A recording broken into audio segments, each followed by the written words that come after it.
Luna?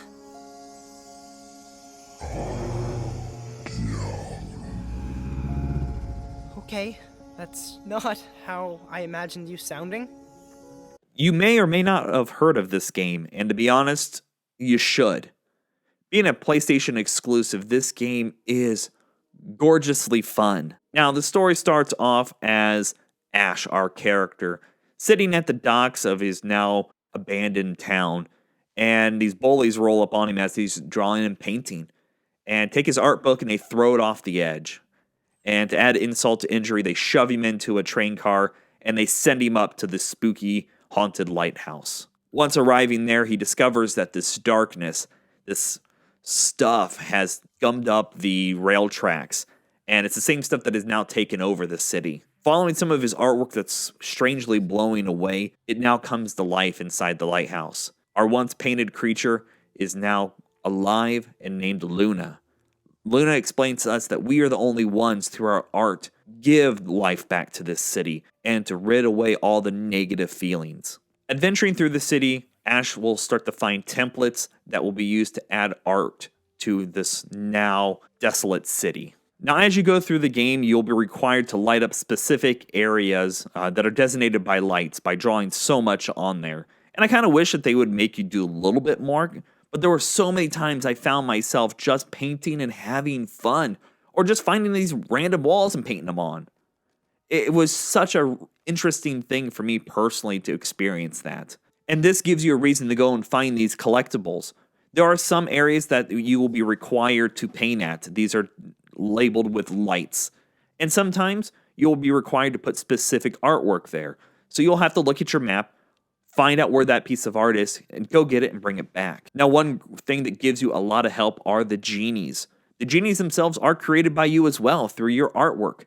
Again, you can find other templates and create your own genies, and this is such a unique twist on this game. So sometimes genies will ask for specific items to be painted to make them happier and to help spread around this happiness. And as you progress through the story, you learn that not all bullies are just bad people. They have their own stories, and you slowly unlock what causes them to act the way they do. Again, graphically speaking, this game is gorgeous. The neon color paint on these dark, dilapidated structures is beautiful.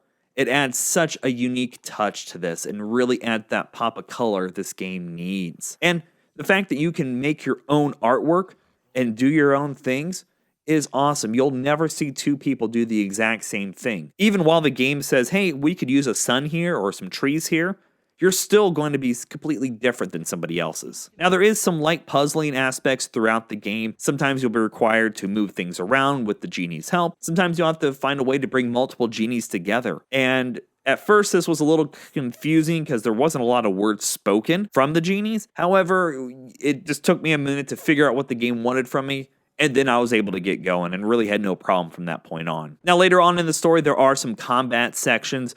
And I thought this would actually take away a little bit from the game, but honestly, it doesn't.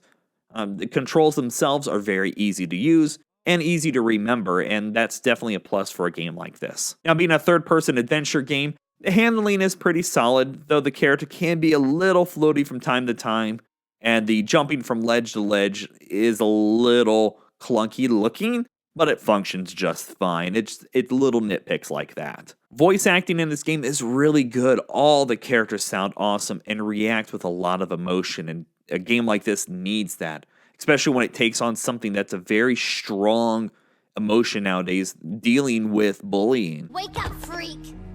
Wow, what's for lunch, Ash? Oops.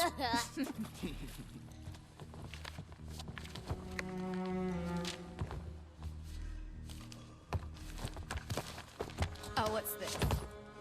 Your little coloring? Give it back. Come and get it! Right here, B! I said give it. And as you keep progressing through the story, again, I kind of mentioned it in my initial breakdown of the game, you will have more interactions with the bullies. And what they do for the game is very interesting, and I'm very happy they made it the way they did.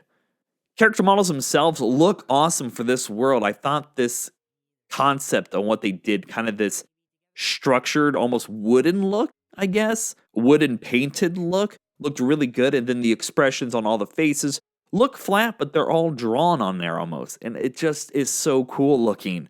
Again, fitting for this game, and that's from start to finish. I have to say, between all the different features, everything fits for this game. The soundtrack for the game is also just as gorgeous, very pretty, awesome to listen to. And be frank, there was some times that I pulled some tears because of how this story kept progressing.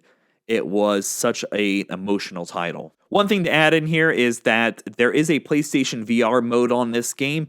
While it's not the whole game, it gives you a free paint section. So you can go in there, draw things around, and make your own painted world. And that's a cool concept. And I think it's really neat. And some people have tons of fun with that. And I definitely would recommend, if it's anything like the main game of being able to make these beautiful neon color palettes, I'm all for it. Now, the total length for the game itself is not super long. You're looking right around the 5 to 6 hour mark. Now, the game itself retails for $29.99 physically, and I think that the price for that is pretty solid. Now, it is the same price digitally as it is physically. Keep that in mind. If you find a physical copy, you're not going to save any money by going digital, and you're not going to spend any more by going physical either. On the digital side of things, there is a Deluxe Edition that is $39.99, and what that exactly gives you, it gives you a few different design packs. It also includes a theme, a digital art book, and the soundtrack for you to download. And up to you if that's worth that or not. I honestly, at the $30 price point, I feel that's solid. If you can get it cheaper, as always, that's always a good thing. But I have to admit, I didn't expect to love this game. And it was done to a T perfect. And Sony should really tote this title around because it's a definite must-play on my list. So that's my first impressions over Concrete Genie. If you enjoyed that and like to check out some others, click the link to your left. That'll take you to a running playlist of first impressions. If you like this content and you'd love to see some more, click the link to your right. That'll take you to the channel itself where we have tons of videos going on over there. Until next time, you guys, stay frosty.